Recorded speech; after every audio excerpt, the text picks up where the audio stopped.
look like best price. What's the bit much?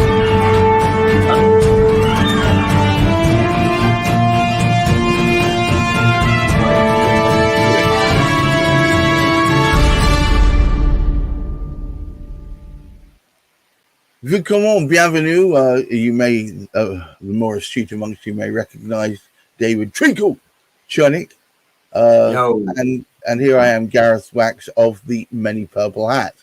We usually discuss and toss around ideas to do with sales, specifically about what people commonly do or what they commonly don't do, and things they should be taking into account so they can do it better and also more easily, and perhaps even, dare I say it, even enjoy the process.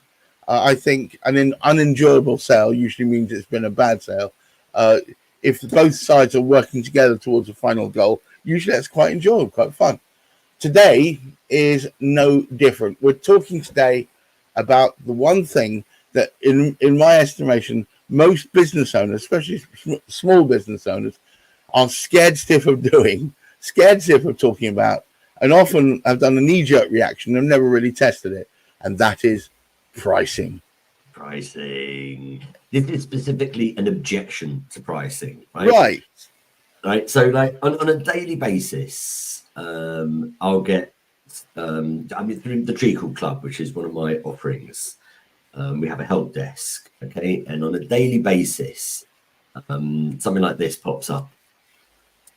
They said it's too expensive, or they've replied back and they've asked for a discount, or they've just said, oh, it's a bit much. Is there anything you can do on the price? Or stuff? Oh, I'd go ahead, but it's above our budget, and all those sorts of questions. This is that, and it's one of the most common. Do you know what? It's not the most common objection, actually.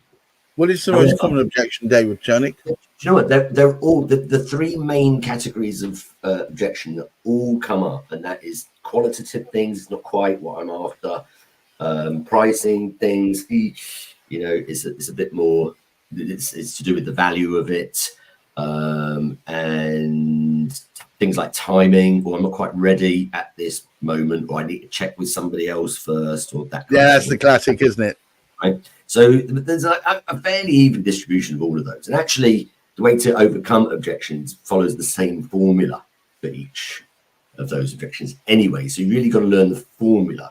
But there's specific things that happen with a pricing objection, and it's stuff that happens to the person on the receiving end of the pricing objection. Because really, whenever anybody questions you on price, if you're selling a service or something that you've manufactured that's taken you some effort, that's being struck with the pricing objection makes you feel a bit defensive, about what you're offering, because it's a direct comment on the value that you are providing. Right. Yeah. It's a comment on how valuable the product or service you produce is.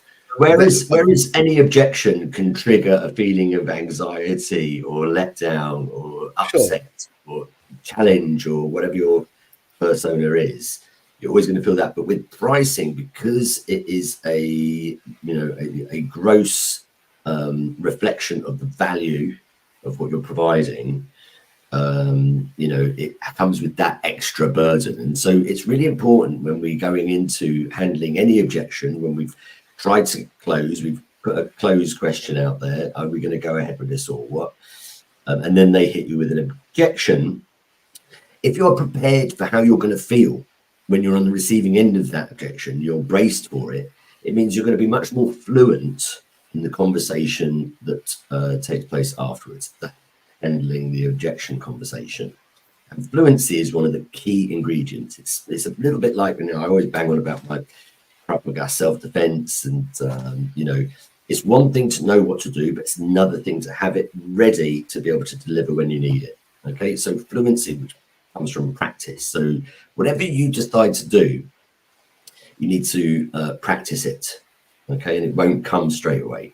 I often say that, and I got this from a piece of research, and I think something that's fairly related, but you might not. It's going to take about 17 attempts to become familiar enough with a new thing like a objection handling process before you become comfortable that it's part of your kit bag.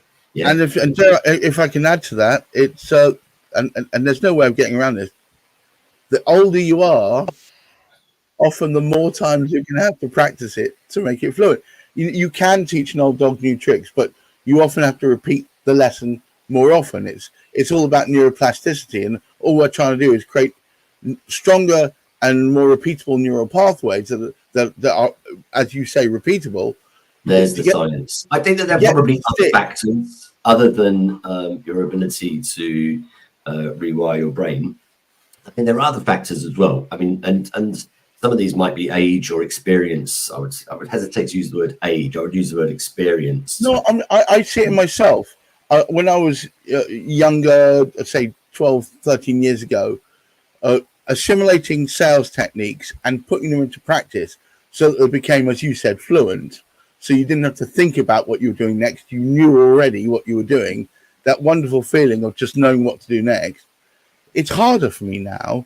And so I ended up simplifying my process so I don't have to remember so many different parts of it. I mean, I acknowledge that, Gareth. I acknowledge that. I'm simply pointing out that there are other factors that influence how well you're going to be of course. A new behaviour. And some of those others, whilst not being influenced necessarily by age, can be influenced by experience. And the more experience that you have in being on the receiving end of objections, people basically telling you no, the more used to hearing it you'll be. So yes, you could argue on one side you'll be more jaded, but it might make you more motivated to being able to have that special formula in order to address those at any point when they appear in the future. Also, you'll know how often they come up. Yeah, the one thing I was going to say is, if like me, you developed not so a loyalty, but like the thing that you're selling. And I think to be effective in sales, you really got to feel like you don't just believe in the product, but you feel like it's a just product and that you're going to positively affect the people who buy your product or service. So when anybody says, no, it's too expensive for me, mate, it can sometimes feel like that it's a slight on something that you hold dear, something that you see, you can, although it's not personal, it can feel personal. Yes, it's how you react to that. If you can recognize all of these emotions are going to come, the emotion is going to influence the fluency of what you're going to say. So in the same way that if you're attacked in the street, somebody comes up to you with a whacking great knife, you don't want to have to be addressing your fear at that moment if you can avoid it, because that's going to make you freeze. You want to be able to instinctively get into your defensive position and then deal with the attack. And it's very true with the objection as well, right? So it's probably going to come, and so it's worth preparing in advance for it. Anyway, getting into the nuts and bolts of it, I've sort of headlined this with something that you're supposed to do first, because I spent years telling people, I'd send them like the objection handling methodology when they would ask about dealing with the pricing objection. And it would be a reminder to either the work that we've done together in workshops, and we do this stuff all the time, okay? So it'd often be like a reminder of it. However, it didn't always work. And when I found out the reason why it didn't always work, I came up with the name of this show, What's Grinding My Gears Today, is to do this thing first, because I find myself doing this the whole time. It's a multi-step process, handling of objections, yeah? It can happen very quickly in the course of one or two sentences. It's important to know in what order you got to say stuff, because it's a linear process. And unless you follow it in this order, it's much less likely to work. Now, anybody who wants the full thing, it's like 4 or 5 steps, with absolute pleasure, I'll tell them. But the first step is the most important one, and the one that's most often ignored, and at your peril, ignore it. You know what I'm going to say? I've got many ideas about what you might be saying, but seeing the unpredictable fellow you are. We've got to first acknowledge their objection. Absolutely. Yeah, you've got to make them you've got to validate their objection. Validate it, yeah. Well, validate actually is the 5-step process. I mean, I think of it more as normalizing. the second step. But don't even get onto the. See, we want to jump ahead. Always want to jump ahead. Acknowledging somebody's voice. Acknowledging somebody's voice is one of the key things in communication. I mean, if you want to delve into any type of communication science, knock yourselves out. This is what you will find, kids, right? Acknowledge the voice that you've heard. And the best way I have learned to do this, and this is a pro tip, and we have talked about this before, is to repeat it back to them word for word.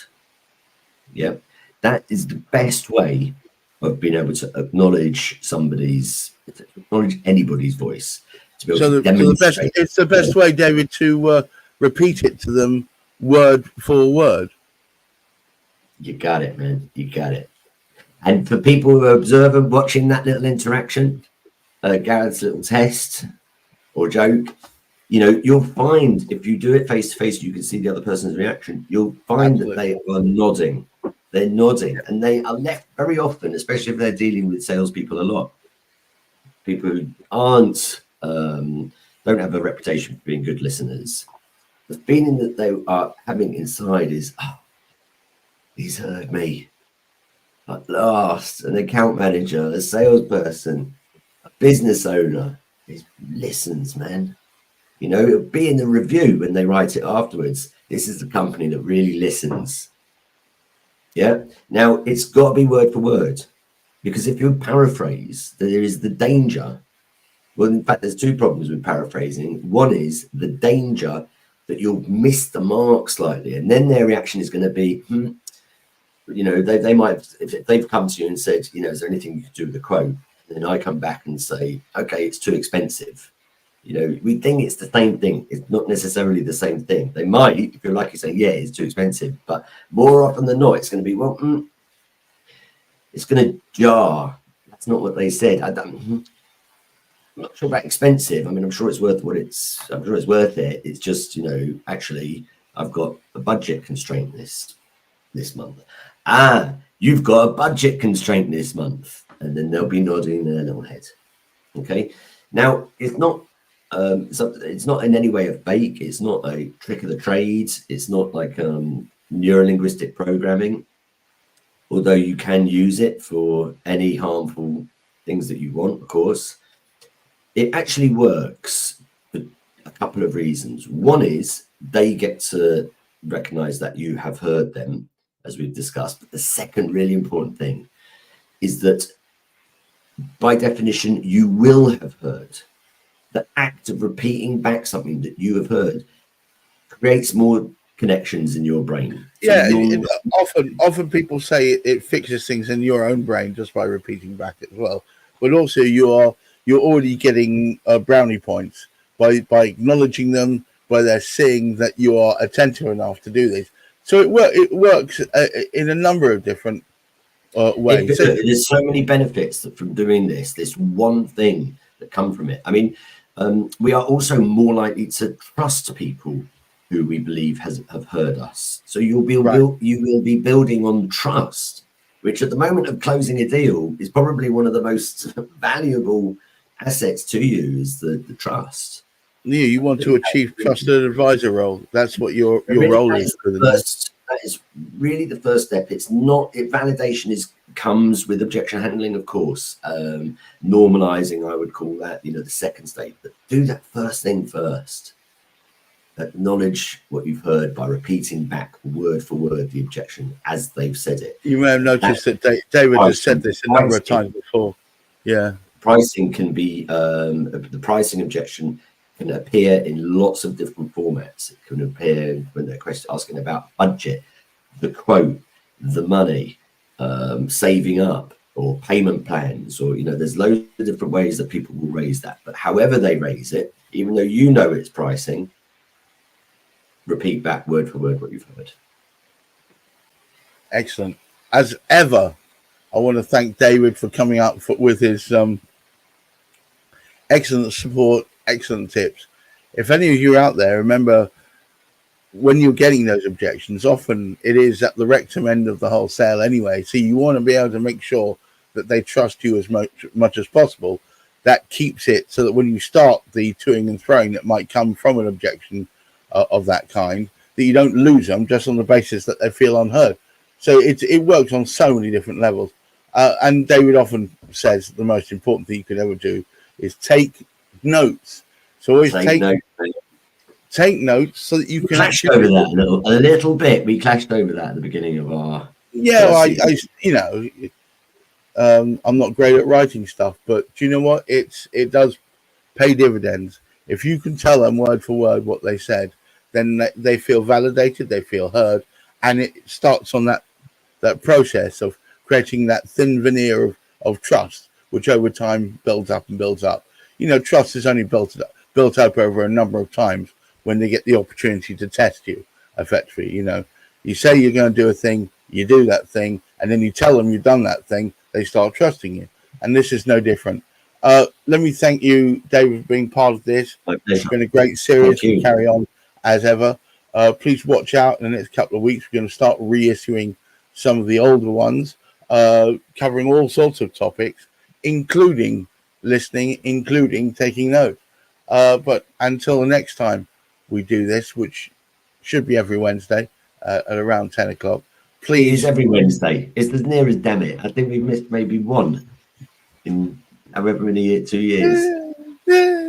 Anyway, but I want to thank everyone for taking the time out to listen to us. I see there's a whole bunch of you on X at the moment taking notes. Thank you very much for listening to us.